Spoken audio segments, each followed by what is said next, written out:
Aftergrads, we wanted to come to you guys and get real with you about what the Aftergrad looks like, what this person is, who she or he or they are about. And so we didn't want you to think, or we don't want you guys to think that being an Aftergrad, living in this moment, pursuing your purpose, and being creative in your purpose is only an artistic route. Yes, I like fashion. Kane likes fashion. Kane likes photography. I marketing. Exactly. Both of our interests lies in the artistic creative fields, but I do want to say I like finance. You do, right. I do like You're multifaceted, as we'll get into later. But it doesn't have to be that way. I hope for those of you who are tuning in, maybe you're in the business sector, maybe you're in design, maybe you're in, come on, help me, like, you know, when writing. Writing, that's creative, but maybe you're in health, medicine. There's many industries, and we're going to be listing a lot of Aftergrads who are working across various industries today. Some of the names that we mentioned: finance, medical, business, and we just want to make sure that obviously we are pursuing fields in the creative industries, but we just want to make sure that this is a space where people who are pursuing any type of career, you're still an Aftergrad, and we want you to be welcomed into this space and community. Exactly, because it's about the concept. It's not necessarily about the definition, and that's like what we want to focus on. There's a story that I hold really dear to me, and I came across it when I was around 10 or 12. I can't remember, between there, sometime in there, and it was by Plato, and it's basically called The Allegory of the Cave. And I think it really applies to what the Aftergrad concept is.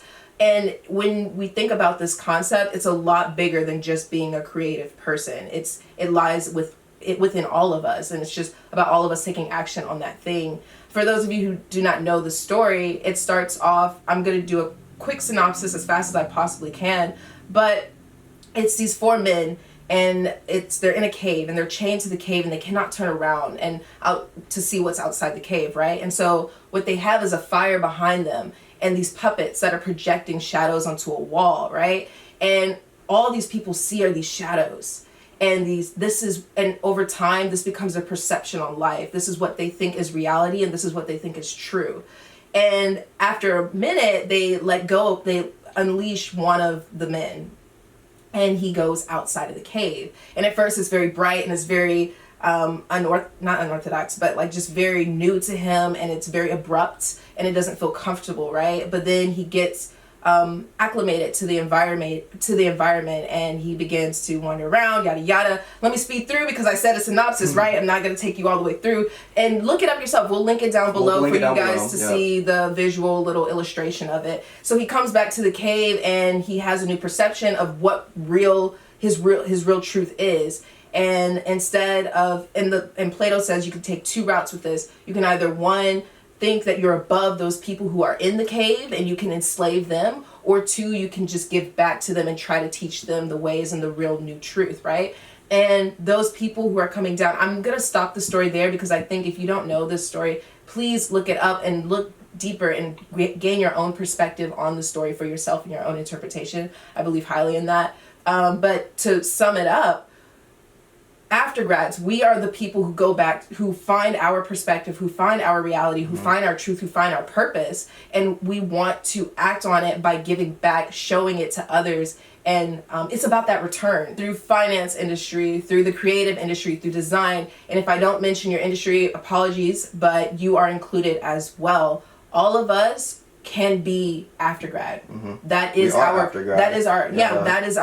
allegory. So this is why we titled it The Allegory of the Aftergrad. Right. And we came across some dope people that are across boards beyond ourselves that we wanted to bring up to the table to mention and to highlight, who are living out the allegory, and in return they are living a purposeful and I want to say, pretty affluent lifestyle. Right, they're happy with the way that they're living out their life, which is super important. But before we get into that, I want to go back and extend the symbolism of the allegory of the story, just because I think it's important in terms of the people who are trapped in this cave. I think it's important to note that in terms of representation, I think that is the Aftergrad, the people who are initially trapped in the cave being shown these shadows of realities, these half-truths.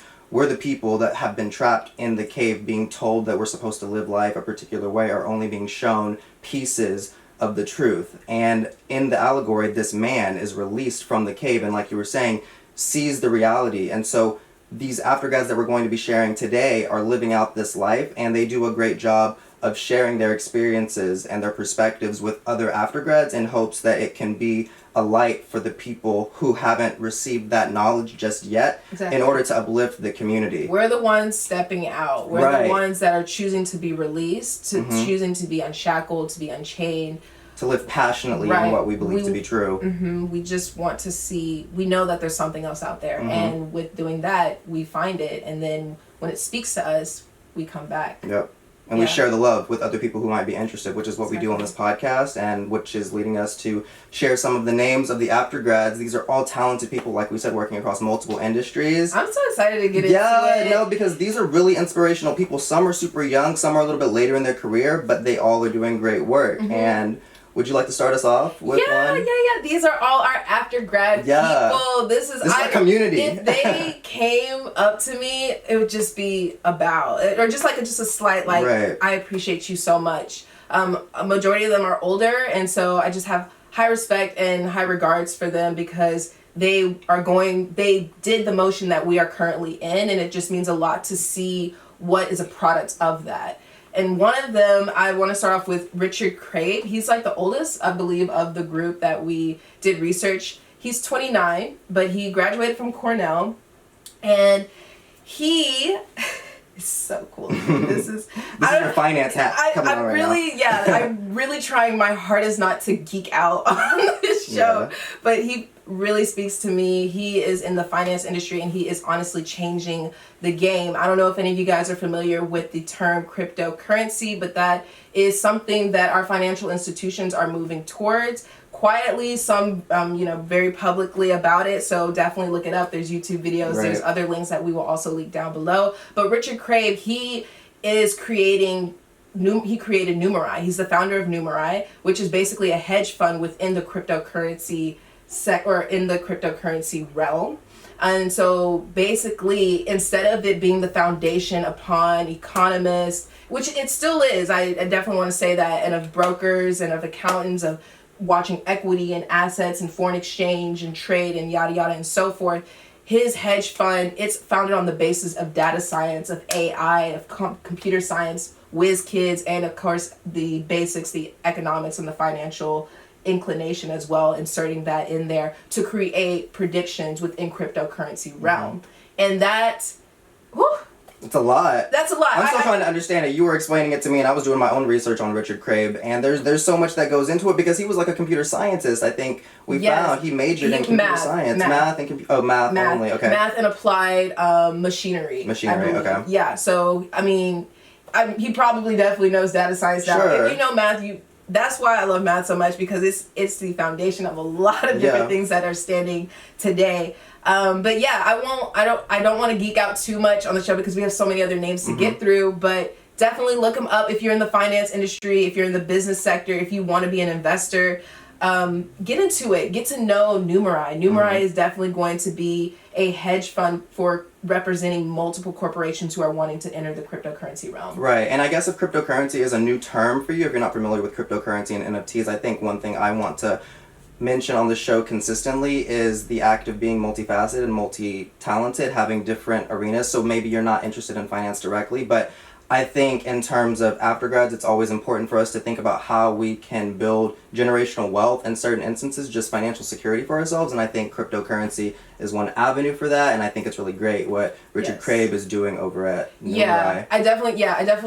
I agree with that. Cryptocurrency, getting into it is definitely meant for any and everyone, but for those of you who are currently in corporations with finance and you're looking for a future in like accounting or in investing and so forth, looking at a hedge fund that works with the corporations like Numeri. We host weekly tournaments in which you can attribute your formulas, your algorithms, and then if you're a winner, winner, chicken dinner, you get to get some moolah. Period. But aside from that, he's just honestly creating a dope empire, and this man is only 29 years old, decentralizing investments, which is really huge and changing the game, and this is what gets me excited. This is what gets me all ramped up, and that's why I need to calm down. But he is dope. He stepped out. He saw a problem, and his problem that I feel like he saw and what he kind of gets at in some of his interviews is that it's so complicated. This industry just seems, the whole investing realm just seems overly complicated, and not only it's complication that concerned him,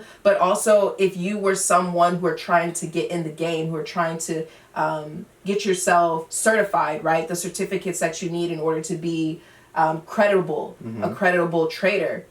It's way too complicated in these institutions. And so he has made it a lot easier for anyone who has the skills in computer science and economics and so forth to come up with an algorithm that predicts for people without you having to go above and beyond to go get a degree just to have a certification to make you seem reputable. Right. That was his problem that he saw, and that's what he decided to act on, and that's what interested him, and that's what made him a dope aftergrad. Right, and as a result, he's improving the financial industry from living out that passion that he saw. Exactly. So for the next person, I'm really excited to talk about this girl. She is currently an undergraduate at University of California at Berkeley.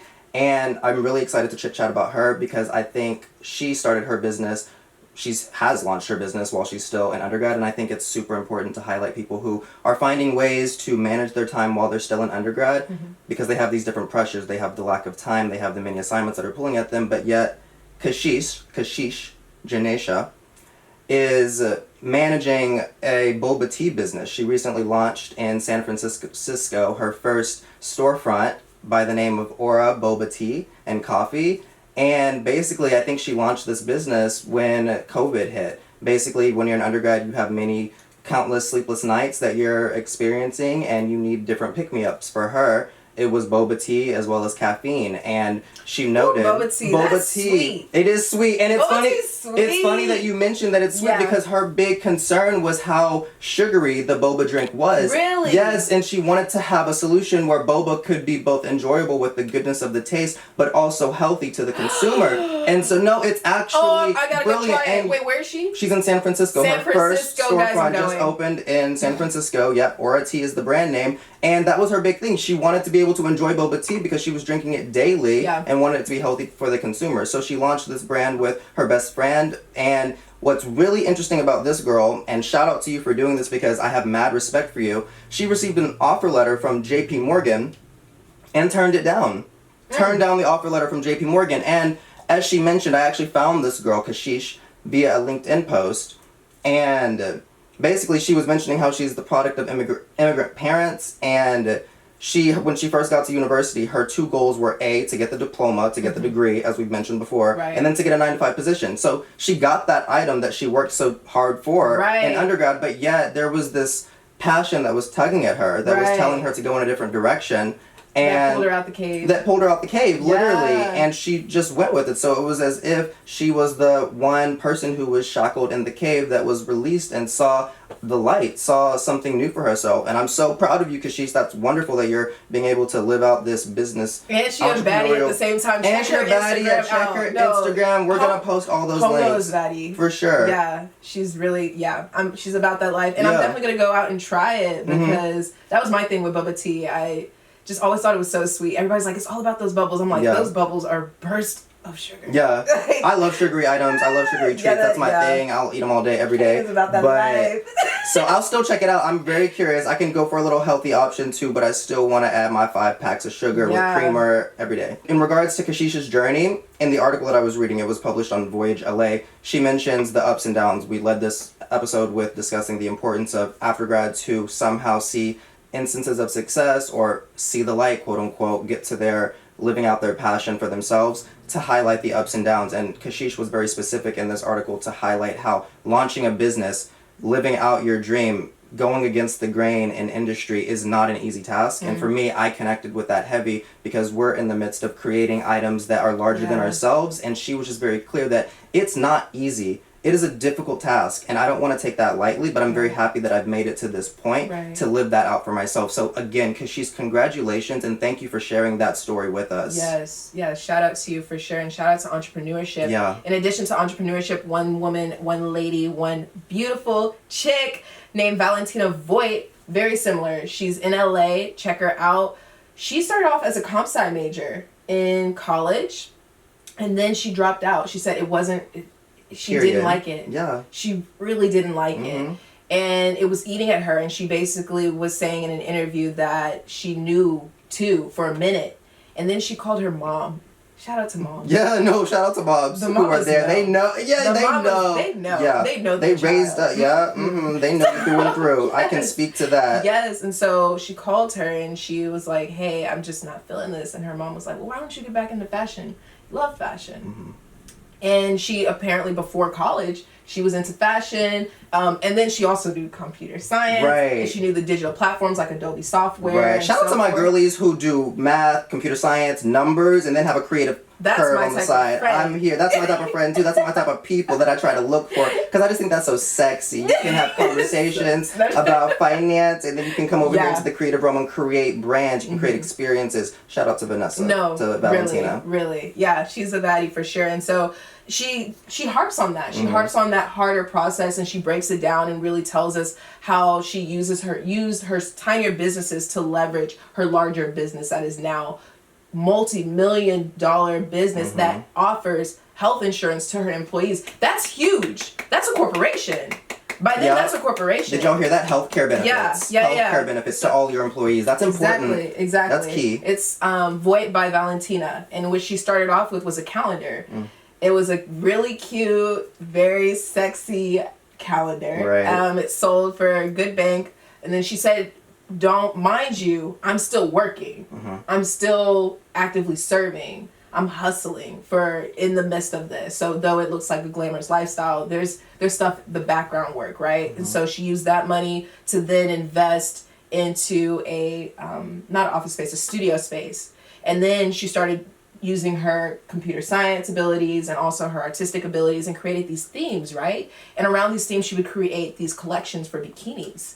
And eventually that turned over. She did a sell. It sold out with less than like 10, or she said like 20 minutes, or it was it was super hours. Quick from the the very first one. Instantly. And the second one was even quicker. Yeah. And it was even faster. And so I think also in her journey, it was the quality that she made sure that she ensured in what she put out in the world as well. A lot of us could be hustling, but are you putting out quality stuff? Right. That's another thing. And so she said she made sure every package felt like that person had a personal care package to them. And that I think carried her a lot, as well. As I was like looking at the care packages themselves, I looked at a couple of the reviews, and it's so cute, so delicately wrapped. It makes a girl feel cute. Right. Makes a girl feel like, ooh, I'm treating myself. Right? I was looking at the pieces. I'm like, I could rock some of this. Period. Come on, hop on board, man. Hop on board. So and then that eventually got to her ultimate goal, and I don't think she's done yet. Homegirl is not done, but right now where she's at the peak of her career, not the peak. There's always more peak. Exactly. Once you conquer one mountain, there's more to climb. More to do. So if you listen to this, sis, like props to you. I can't wait to see what else you do. But now she's into the lingerie line, and that is just eating the game. Eating the game. Every drop is sold out within hours. So very proud of her. Again, Valentina Voight, check her out if you're into fashion, entrepreneurship as well. Same track. Absolutely. And homegirl. Yeah. In connection to fashion. Not college. What? Yeah, no, dropped out of college. I think that's brilliant. That's beautiful that she was able to pick up on how she was in a space that wasn't serving her and then created her own experience. That's incredible. And someone else who has, in a sense, created another brand around fashion, but then more specifically in sustainability, is a lady by the name of Aditi Maier, who goes by the name Adime across all of her social platforms. Essentially, she is a photojournalist, a fashion photographer, a blogger of sorts who writes on topics pertaining to sustainability and fashion, and across social media, across marketing, across public speeches, she's really trying to speak about the intersection of social justice, labor rights issues, fashion, and looking at that intersection. And she does it so beautifully on her blog, which you can look at adime.com.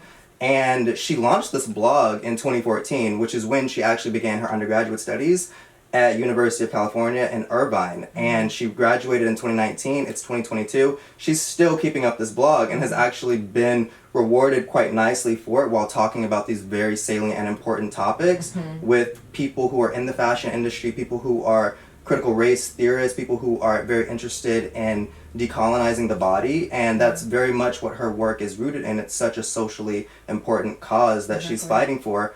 And I love, again, similar to Kashish, Adime started this project when she was an undergrad. I'm very big on that. I think it's important for all of us as Aftergrads, as we're thinking towards the future, about how we're creating experiences both for industry, but then also living out our passions for ourselves. And it's very clear that and these two girls... And also understanding the process and how long it really does take. Yeah. Because a lot of people think that these people are just popping out the blue and all of a sudden famous overnight. Right. But no, like when you look at the history, when you look at the facts, these people have been at it for at least 4 years. Absolutely. And even longer sometimes. I mean, this blog was started in 2014. That's about 6-7 years since then. So it's, again, thank you for mentioning that, because it is the process, because the platform, it's so beautiful. The work you've done, Aditi Maier, is incredible.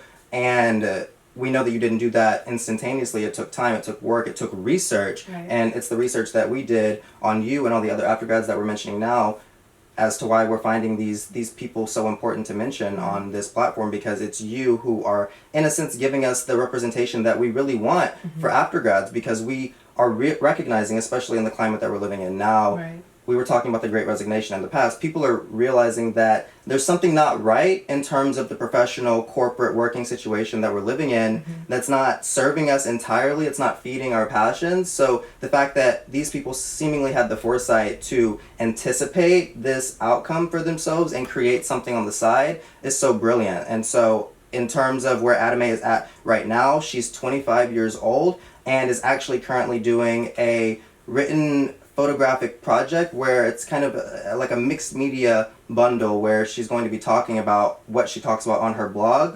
sustainability, fashion, labor rights issues, but on a much larger platform with a government-sponsored program. Yeah, and for my fashionistas out there, I definitely highly recommend that you check her out. She makes you think differently about fashion, for sure. In college, I took an environmental science class, and it's, liberal arts institution, they make you do, classes outside of your range, and I highly appreciate that. I think, anyway, I won't go on that spiel. Yeah. But I took an environmental class, and that really pushed me to think beyond fashion and how fashion can be evolved and how it can be more of substance, and to have value as well, and to have recognition and how we contribute to dwindling our earth. And how it contributes to our environment. And she really brings that up to the front and makes you look at it differently and look at clothes differently. Yes, for sure. For me, I'm very specific about what I like to wear now. And I like to be, companies might be lying, that's true, but I just like to make sure I have only what I need. Yeah. And that I'm not excessively buying things, right? And a lot of the things in my closet are a reflection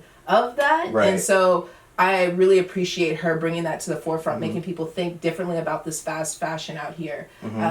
But yeah. And it's not something that I've even thought about before going to her platform or other platforms similar to hers in terms of the environmental impacts. Right. For me, my fashion was very aesthetic, but I appreciate how, and a lot of the people that we've mentioned today, they're very intersectional. I know that the work that Aditi Maier does, it's already intersectional in nature by virtue of talking about fashion, sustainability, the environment, labor rights issues. That's intersectional in nature. Right. But in the sense of these people, we've mentioned Valentina, we've mentioned Richard Craib. These people are being very intersectional in the sense of how they're bringing multiple industries together to create a tangible outcome, a tangible product that's bettering the industry, and then that's also allowing them to solve a solution or live out a passion within themselves, which is so important for us. And I just claps to all of that. The way she manages to hit both of the duality of serving our earth while serving a fashionable purpose. It's just, I love it. I love that. Thank you. Yeah, that part. That's literally what you do, and amazing work. So that leads me to another, I'm gonna move over into the music industry. Yeah, so for those out, yes, we love our music. What's a song you like? Hotels, the project by Jasmine Sullivan. Bodies, bodies, bodies on bodies on bodies. Yeah, that album, the fact that I still have that on repeat is a testament to Jasmine Sullivan's work. Yes. That project, Jasmine, we're not talking about you as an Aftergrad. I don't know if you went to college. I need to get into your gig more. But I love you. Yeah. I am crazy about your work. And I didn't know about Jasmine Sullivan until Hotels. But then I had the privilege and honor of going back. Is she your favorite artist? Not my favorite artist, but one of my music icons, I guess we can say. The voice is incredible. The personality is amazing. I just appreciate how sensitive she is when she's on stage. When you listen to her in interviews, she has this way about her where she comes off as a little unsure, and that's not with her gestures, that's with her actually saying, I didn't really know if people enjoyed my music. I didn't really know if people would want to hear me sing. I just really respect people like that who are willing to let us in that way, but then go up to the microphone and just let us have it. Period. And Jasmine Sullivan bodies, that's one of the songs. We're not talking about Jasmine today, but we are talking about the music industry. Yeah. One of my favorite, I don't have a favorite artist. I have artists that I just go to for certain moods and when I'm feeling a certain way. And so I will say two that I go to quite often more than others is J. Cole and Kendrick Lamar. Like the way, how melodic they are and how thoughtful they are with their words and how they really think out what message they want to put out into this world. I just have high respect for them.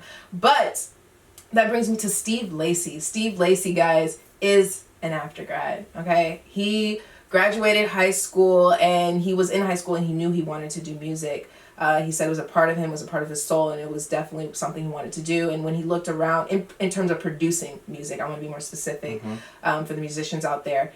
And he looked around and the gadgets that people needed in order to create the music, right? He was saying it was like the iPad or the MacBook and so forth, and he was going in on he did a TED Talk. Again, we'll link everything down below, so definitely check him out if you're into music. And he didn't have that. He couldn't afford it, and he was, or I don't want to speak for him. I don't want to say that. Maybe he could, but he did not have those means. And he was looking around and he decided, even though it seems like, right, like those shadows, those cast shadows, those seemingly realities that you actually need these things, these items in order to produce this music, he was like, let me see if I can work with what I got. Right. And he created music solely from only his iPhone. Incredible. Only from his iPhone. And then he graduated high school and he said, or he didn't go to college. He traveled a lot. And then he ended up resourceful. Yes. Yeah. And so the music gained track. It gained attention. He created this style that steps away from the EP, LP format and steps into using just like the bare necessities and creates this rawness and organic sound that I heavily vibe with. I definitely listen to his music. One of my favorite songs from him is Ride, spelled R-Y-D. Again, Steve Lacy. Definitely check him out. And he has worked with a lot of the artists that I love so much. So the J. Cole, the Kendrick Lamar. I don't think he's worked with Travis, but who knows what he's behind. I don't know, but he's in the background of a lot of people who you listen to. I guarantee you. And guess what? He stepped out on his own and he used what he had around him and decided not to look at things the way other people did and approached music with a different angle, and that angle made him special and different and made him thrive. And so now he's 23 years old. Yeah, and he did that when he was 16. All right. Period. He was already on a different level. He was already thinking ahead. He was already like, I'm on a different wave. Y'all. Right. I'm different. Yeah. Period.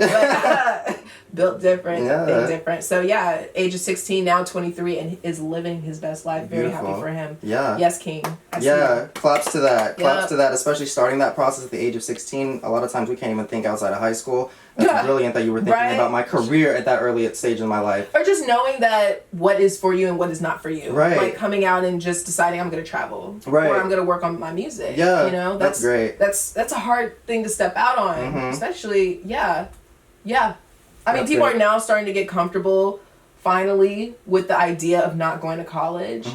But even going through that process of saying it to people like, hey, I'm not going to college and I'm going to pursue this or the other, that's still something that people are hesitant to saying. But I look up to those people. Y'all have a... Definitely. Yeah. And in terms of the music industry too, much like the film industry, a point that I wanted to make, it's very collaborative, and I think he kind of showcases that, even in the sense, I know he started off just making beats from his phone. He was making them from his laptop. That's what he had to work with. But in terms of the music, I was talking about Jasmine Sullivan. You'll listen to a song, and obviously you know the singer, or you know the rapper, you know the person who's delivering it, but there's so many other pieces. There's the production elements, and I think it's great that we're highlighting someone who seemingly isn't on the front end on the particular industry you're referring to, the music industry. We know the pop stars, we know the people who are delivering these projects, but you have you have songwriters, you have the producers, you have the sound engineers who construct the final piece. Right. And if you're a part of that process, you can then build your front. So now he definitely has a front. He can build his front. He has his front, period. And it's good. It's good music. Again, check out Ride, one of my favorite from his list of music where he is the front, he is the face, and he is also like the producer, which I highly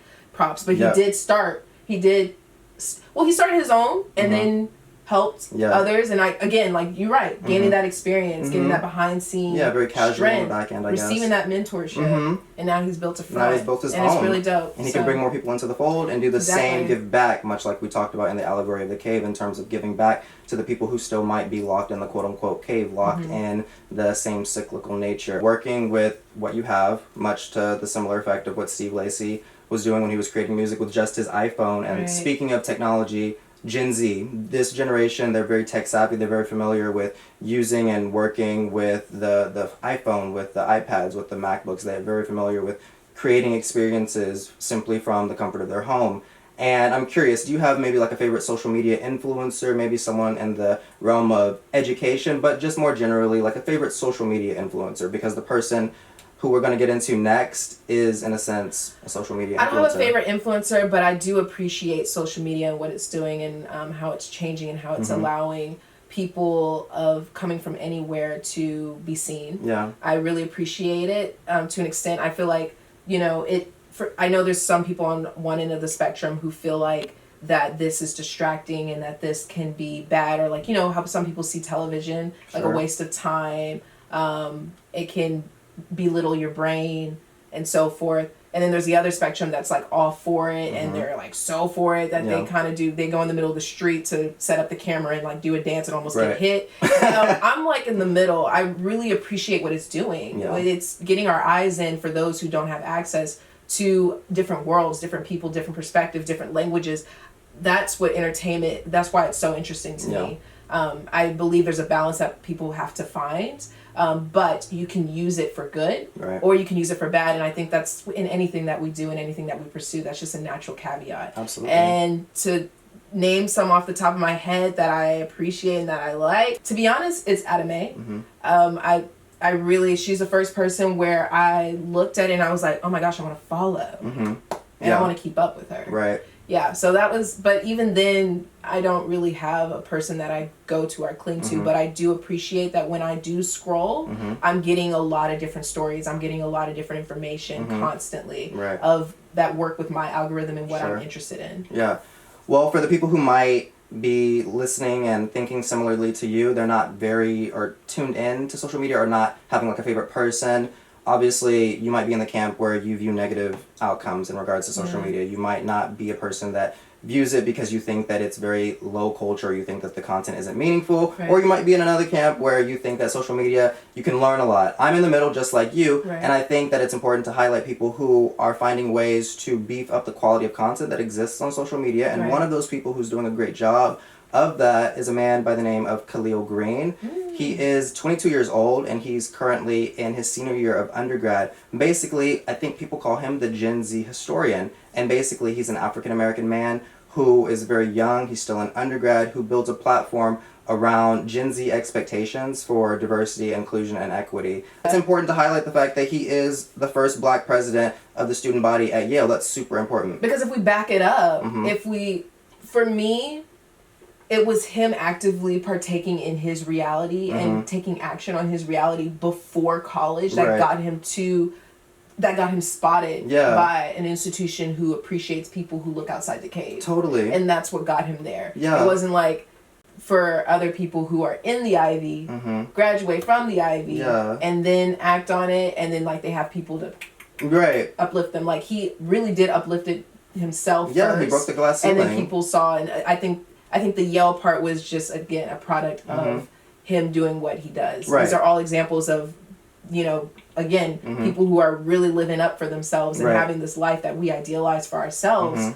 But it's after the hard work they put in. And he definitely put in that. And he definitely put in the hard work through social media. I mean, he's very tech savvy, obviously, as the generation that he comes from, Gen Z. They typically are. They're very familiar with the platforms, and that's really what he builds his history and his advocacy around. That, you know, he posts TikToks where he's giving information around African American history, Black history, and trying to, I guess you can say, increase the quality of the content that exists on these platforms in order to build community outside of his undergraduate institution. And in addition to that, he's a very good public speaker. He's been tapped to do many speeches in regards to simple topics, but also more salient and serious topics in regards to Black history, in regards to African American history. So he popped off on TikTok? He popped up on TikTok. Yeah, he's on multiple platforms, but I think his biggest area where he gets his audience is from TikTok. That's where he really does a lot of his promotions. But he's built 20 million views across all platforms and around 500,000 follows across social media platforms. Yes, and over history. Over history, yeah, which is dope. not a very... And my history at that, you know, I want to be real and honest on this channel. Like,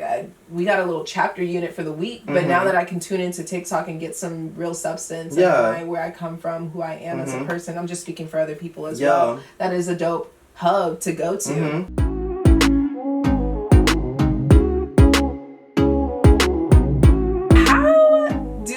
Feel about periods.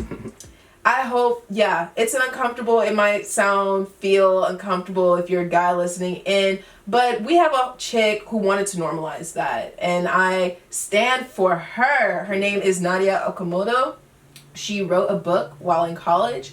I believe it's called The Power of the Period.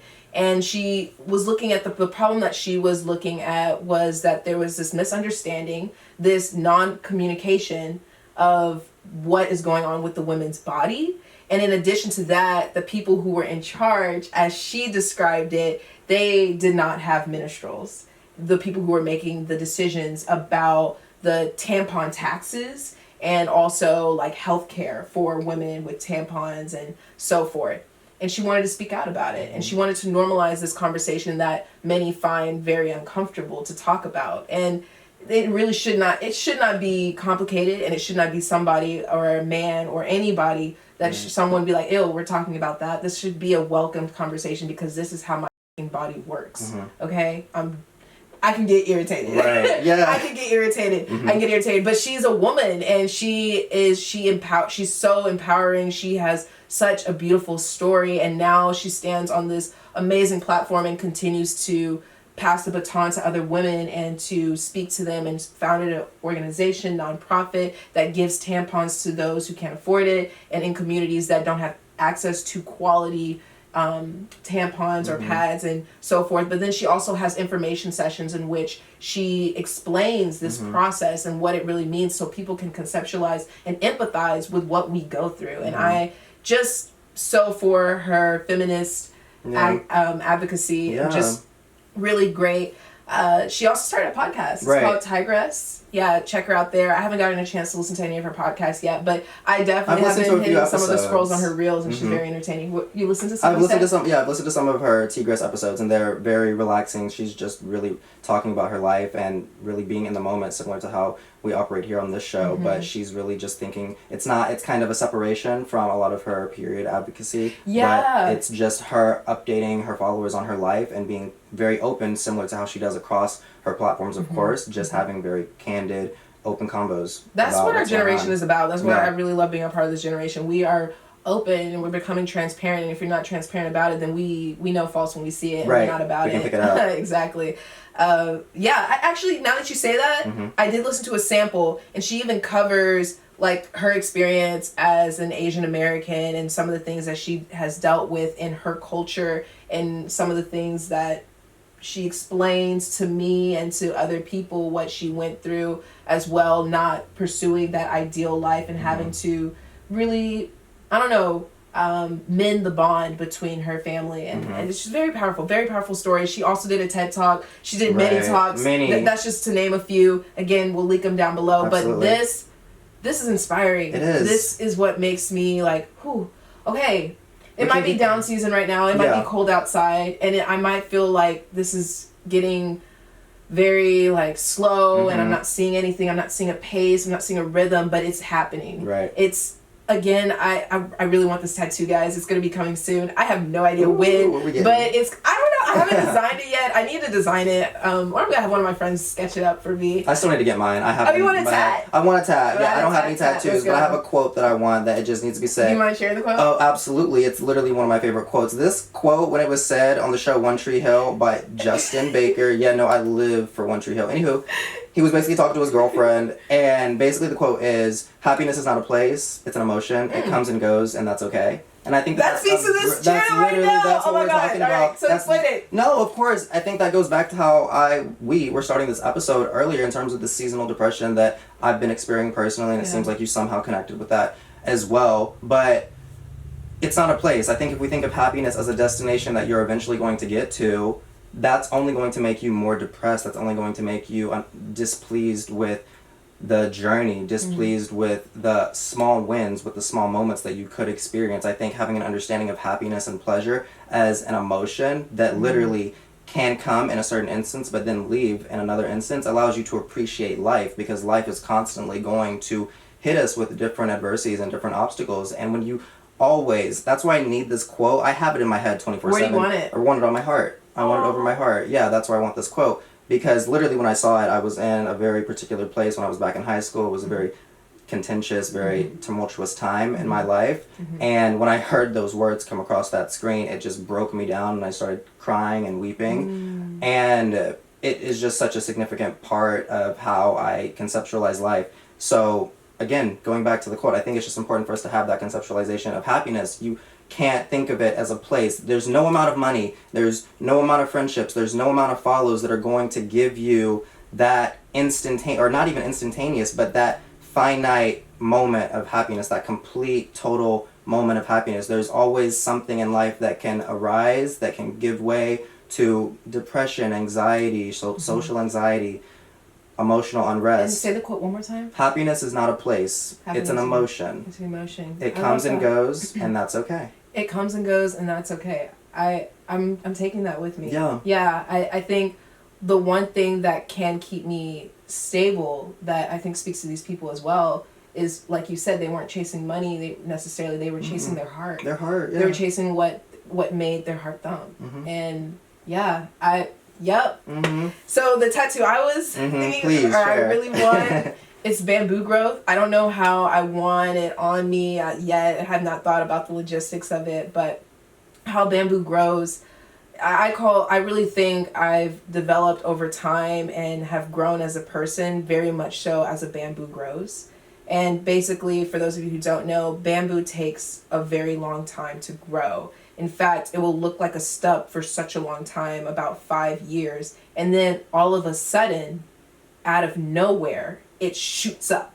That's just how I run. That's how I look at things. That's how I grow. I really take my time with things. And all of a sudden, in a matter of instance, do not underestimate, I shoot, right? So that's kind of this as well. That's these people. Like, you think that, I'm sure in their moments, like, they thought they weren't doing anything, that they thought that they were still and that things were just so moving so slow.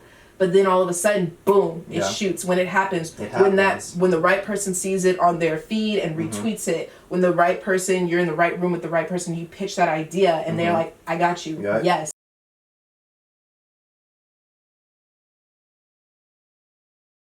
Like, it stands out when someone, like, comes out on a social platform and they're like, I quit my job because I want to be defiant against what society norm is and so forth. They do seem like the revering person, that knight that's going into the dark, right?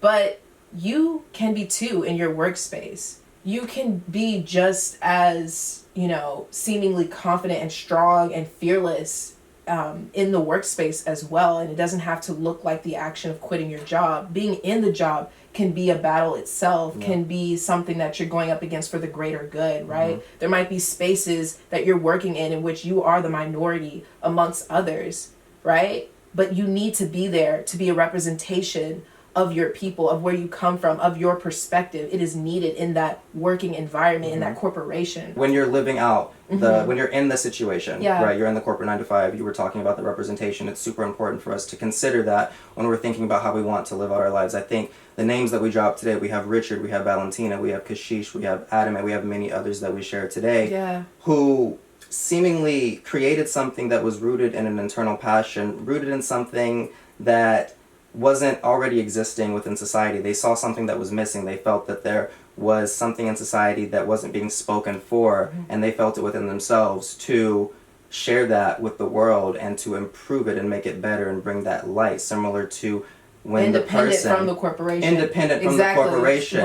That goes into the idea of ownership. There's this girl, her name is Paulina Pompliano over at The Profile. She launched this profile media company where she does profiles of really talented and noteworthy people. But anyway, she makes a statement in an article basically saying that we are the most powerful when our name is attached to the work that we are creating. And I want to be very clear that this isn't your physical name being attached to a brand or a business or a product. This is the sense that you, like you were saying, being independent, you back it up with yourself. You're not backed by a larger corporation that you're working for, but rather you're creating something new in the sense of you somehow being the corporation that's bringing this new experience, this new product to life. And when you live life in that way, Paulina makes the point that you're more happy with work, you're more happy with your life because you are independent, like you were saying. And I think as Aftergrads, I really want to drive home that point, because even when you're in the midst of the corporate 9 to 5, having that mentality where I can still have things that belong to me, right? And I don't want to assume that people are all having negative experiences at their 9 to 5, but even assuming that, still finding ways that you can execute on your passions within whatever space that you're in. And I just really wanted to bring that point to the table. Yeah, like in your independence, but also it can be in your dependency as well. I think that some people, you might find a company or brand that speaks to your perspective, because there are beautiful brands out there that could speak to what I'm for, what I am, and what I would want to back up. And in that situation, I think that's still it's still following my purpose, following what I want to do, and backing something, putting my name behind something that speaks on something I want to be spoken about. It might already exist, and hopefully you get to that space where you get to work for them, right? And so it can look like in the dependency sense as well. And then that moment,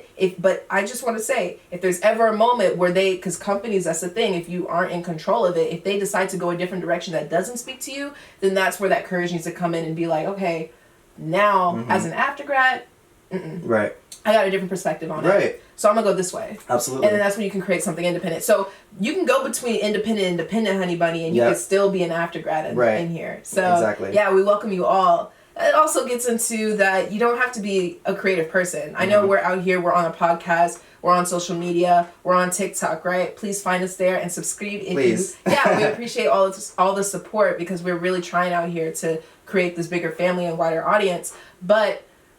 And that is our, route, that's our particular path that we want to take. Exactly. That's something we want to kind of back up, right?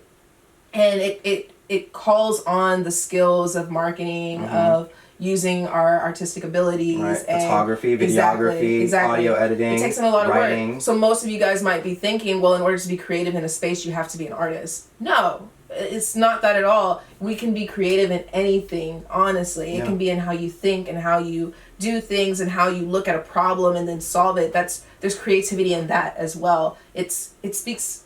We all are creative. We all have it in us. It's a matter of exercising it. And creativity induces innovation and brings something different, always. And we're constantly doing that with or without art. But I love art, so don't get me twisted, please. So yeah, do you have something to speak on that?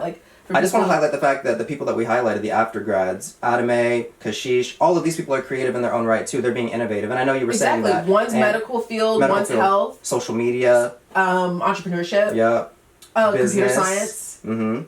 And that's fashion. That's the last part. Exactly. So all these different industries, and that's music the point. As well, music as well. Yeah, we really wanted to highlight the full gambit of as many industries as we possibly could to make the point that creativity exists in all professional career fields. Exactly. And as Aftergrads, I think we need to think of ways that we can be creative in whatever field we're trying to live in, because we're living in uncertain times too. Exactly. So the more creative we can be with how we execute our life, I think long term the more successful we'll be and the happier we'll be, because as I said earlier, happiness is not a place, it's an emotion, it comes and goes, and that's okay. Exactly. And that also with that, like you said, a new decade and new time, it's forcing us to learn different skills and forcing us to enter and dabble into different industries as well. That's another commonality that I feel like we can see, and another component of the Aftergrad is that we're willing to see what's in the marketing field, what's in finance, what's in education, what's happening there. I kind of want to do a little bit of that as well. We encourage that. We encourage that learning of so many different disciplines. I mean, it might be from the fact that both of us went to a liberal arts institution, but now we want to spread that love even for further. Those. Exactly. So we want to spread that idea that it's going to require a little bit of this and a little bit of that and a little bit of something I'm not familiar with in order to bring up and to conjure up something beautiful and independent in me that I stand behind, like you were saying. And then trying to locate, again, we've talked about this before, but how we complement each other. When you are confident in your multifaceted abilities, then you can locate other people who are multi-talented in other areas that you might not be as knowledgeable in, and that's only building and we only up your help community. each other out. And exactly back to the very beginning point, it's like you guys might feel like you're in a hustling state and I gotta block people out and I gotta put my earbuds in and y'all don't know what I'm on. Okay, for those sure. Right. It takes people. It took me meeting Kane to learn new things and have different perspectives, and vice versa. I hope vice versa. Absolutely vice versa, period. Of course, I've learned so much from you, especially the styling. I know I've highlighted it before, but it's the styling, and then also just your mentality, the way you think about things, the way you conceptualize things and internalize things, that there's so much to learn from how you produce items. You know, I feel like you're a production person. You produce, and that's not in the media sense, but you produce. Black girl blushing. Yeah, no, you're very intentional. I mean, I know we were trying to close out, but the way that you are very intentional with how you produce a product or produce a styling moment or produce a piece of anything, you put your heart and soul into everything that you do, and I really appreciate that working with you. And you got to find people like that and bring them into your tribe and hold them near and dear and close to your heart, so that they, you know, remain true to you and you can continue to lift each other up. Yeah. So if I start talking about how much Kane has taught me, I'm gonna end up talking forever. Oh my God. No, really. So, but to sum it up, we help each other out. We help each other out. And these Aftergrads, thank you all for the work that you've done, because you have certainly helped me out. I've learned so much just from researching your stories ever so slightly, and there's so much more to learn. I thank you for being not a blueprint, but just a really strong example of what... It's encouraging. It's very encouraging. It's inspirational, and I hope that anyone listening is feeling inspired from these stories. I know I do. Yeah. Because these aren't as shared. I think this particular path that a lot of these people have taken for themselves, it goes against the grain. It's not the conventional path in many senses. You know, we had one person, Kashish, who had a full-time offer letter from JP Morgan. And in many senses, people would say, oh my God, why did you not take the offer? And I'm sure possibly that was a comment that Kashish received, but you continued forward. And that's so inspirational. And thank you for your work.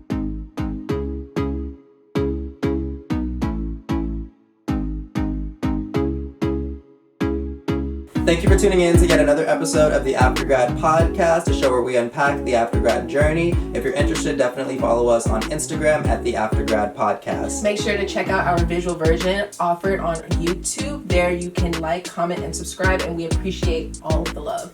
And with that, this is the Aftergrad Podcast. Peace. We just send our warmth your way. We hope you're feeling it. We hope you get the vibes. Yes.